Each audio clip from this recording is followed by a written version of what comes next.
Welcome to 4G Episode 4. As promised, I'm going through the events of the end times, eschatology, if you will. Today's topic, the Great Tribulation. We begin here. Daniel chapter 9, verse 24. 70 weeks are decreed about your people and your holy city to finish their transgression, to put an end to sin, and to atone for iniquity, to bring in everlasting righteousness, to seal both vision and prophet, and to anoint a most holy place. It's hard to study end-time events without going to the book of Daniel. Daniel gives us some key timelines about what's going to happen in the end, especially regarding our topic today of the Great Tribulation. Daniel tells us that Great Tribulation is necessary for several things: to put an end to sin, to atone for iniquity, to bring in everlasting righteousness, and so forth. So it is not without a true purpose. And then in the New Testament, we read this from Matthew chapter 24. For then there will be a great tribulation, such as has not been from the beginning of the world until now, no, and never will be. So what we learn from Matthew is there is coming a time, and Daniel identified it as Daniel's 70th week. There's coming a time when there will be a 7-year period of great tribulation. There's lots of tribulation today in the world. There are earthquakes and storms and famines and death and wars of all kinds. So that stuff's not new. That's part of living in a sinful world.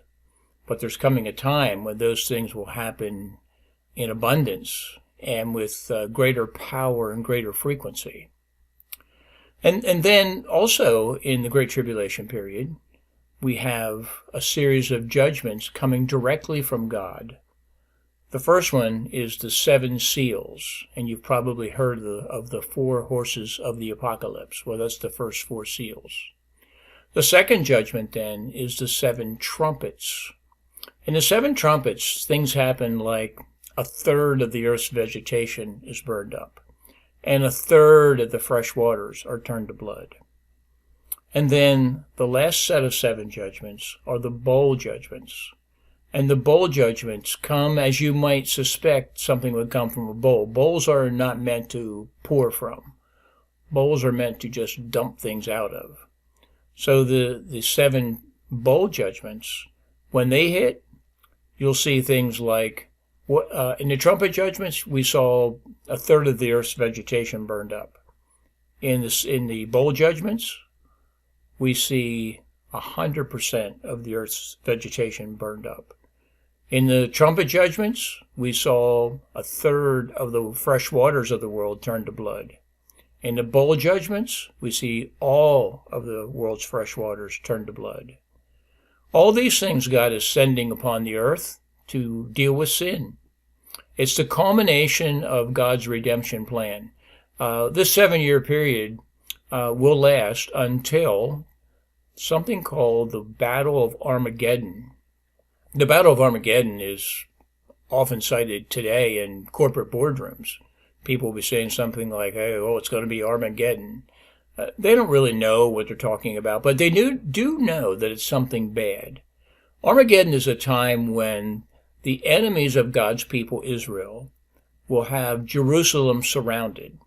They'll be ready to come in and crush everyone in the city and destroy the city. At that time, Jesus comes back from heaven, said to be riding a white horse. Whether or not it's a literal white horse or not is not the point. Today, if you've ever watched any of the old Westerns, the good guy always rides the white horse. Here comes Jesus now at the end of Armageddon to bring it to a close.